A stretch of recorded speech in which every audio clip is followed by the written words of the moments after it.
Ciao amici e amiche del segno del toro, io sono Angela e questo è Exoteric World, è così che mi trovate sui social.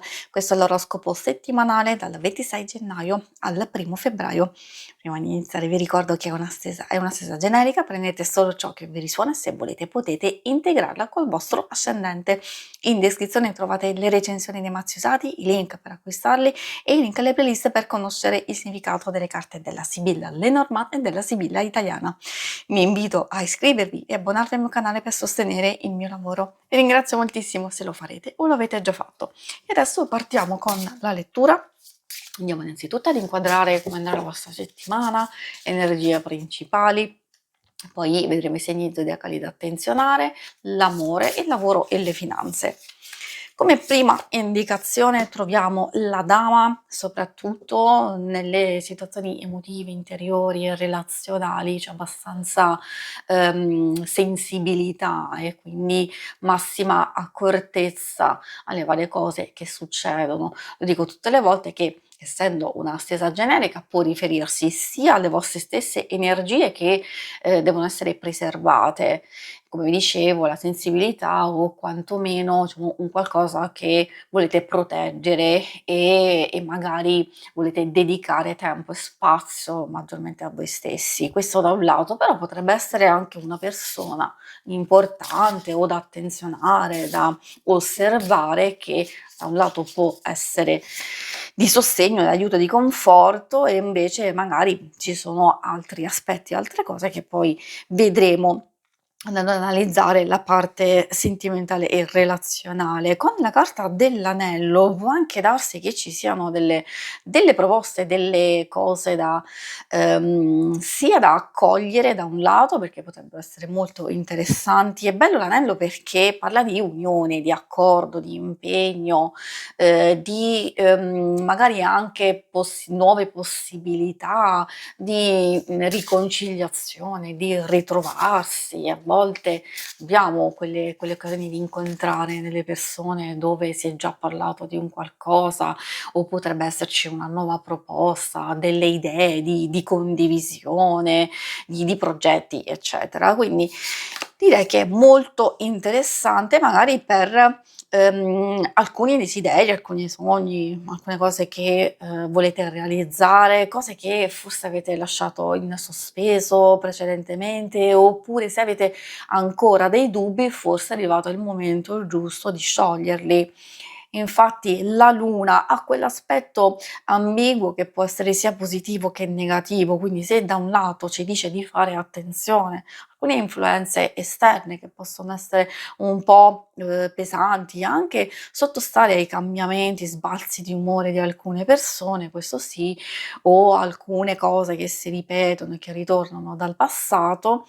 Dall'altro lato può riferirsi anche appunto ai nostri sogni, ai nostri desideri, a quello che vogliamo realizzare, però ci sono dei dubbi e delle perplessità che effettivamente devono essere superate. I segni zodiacali da attenzionare nella vostra settimana sono i segni di acqua, cancro, scorpione e pesci, e abbiamo anche quelli di terra, toro, vergine e capricorno. E adesso passiamo all'ambito amore. Ambito amore, parliamo anche di relazioni più strette, quindi non solo coppia single, amicizia, famiglia, eccetera. Quindi chiedo sempre di ascoltare queste varie indicazioni in base alle varie carte che usciranno e se sentite che c'è qualcosa che risuona particolarmente vuol dire che lì c'è un messaggio per voi. In questo caso troviamo il gelsomino, una carta molto tenera, molto dolce, parla di felicità, di dolcezza, ma anche di sensualità.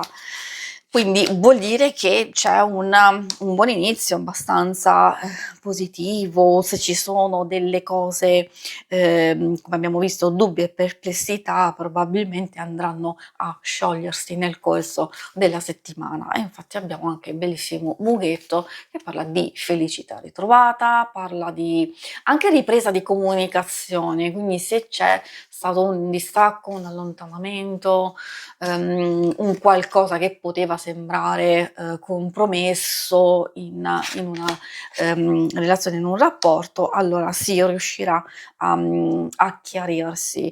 C'è anche la possibilità di rivedere alcune idee, soprattutto se ci sono dei progetti in corso, delle cose da condividere, da fare insieme.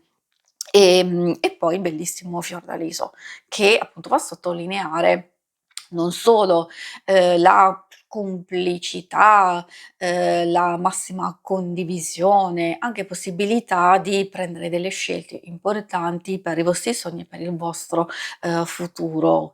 E quindi di procedere in questo modo. Una bella settimana costruttiva, positiva, abbastanza diciamo felice. Se c'è effettivamente qualcosa che non va, allora già queste carte vi stanno dicendo che una questione è in evoluzione, però in evoluzione positiva, nel senso che andrà a risolversi. Come vi dicevo, questo vale per le relazioni, sia coppie e anche quelle più importanti. Per single, queste vogliono dire che se c'è una frequentazione, o diciamo una conoscenza che, magari è iniziata in un certo modo, potrebbe proseguire, andare avanti e quindi aggiungere qualche tassello in più in questa, conoscenza. Se non c'è nessuno, c'è un bellissimo rapporto con se stessi o con qualcuno in particolare che può portare a un'evoluzione ulteriore, forse c'è bisogno di tempo, di conoscersi meglio, di approfondire alcune cose. Altrimenti ci potrebbe essere una nuova conoscenza, però potrebbe non essere totalmente nuova, nel senso che di reincontrare, rivedere una persona che avete già conosciuto, dove magari la cosa era rimasta in sospeso, quindi potrebbe esserci quella seconda opportunità di far evolvere le cose in un altro modo. E adesso andiamo a vedere, la parte dedicata al lavoro, alle finanze. Vediamo cosa vogliono dirvi. Una settimana che, può essere per certi aspetti abbastanza positiva, essendoci proprio la carta della luna magari può essere positiva, soprattutto per collaborazioni, accordi, mediazioni, trovare compromessi, forse farsi aiutare da qualcuno. C'è anche la carta del viaggio, possibili spostamenti da compiere proprio nell'arco della settimana, oppure incominciare a programmare uno spostamento successivo. Ci potrebbe essere, fermento, perché non è solo legato esclusivamente al viaggio in sé per sé, perché magari per chi, il proprio lavoro è fatto di viaggi e continui spostamenti, allora è ovvio e scontato. Vuol dire che c'è una notizia, un qualcosa, una comunicazione, una proposta o appunto in uno spostamento, in un viaggio specifico dove può avvenire qualcosa di interessante, qualcosa di particolare.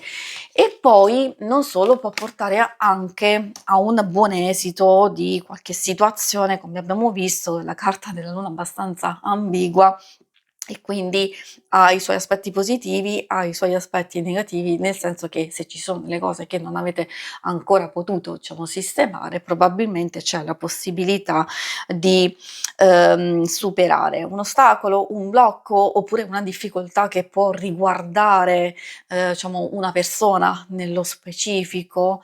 Sì, assolutamente sì, perché la carta della nemica, spesso è associata all'invadenza, alle persone quelle non proprio oneste o che mettono solo problemi e zizzanie, eccetera. Quindi c'è finalmente la possibilità di chiudere qualcosa, di sistemarla o di affrontarla meglio e quindi occuparvi solo delle cose che, sono più giuste, più adatte per voi e questo vale anche per chi è in cerca.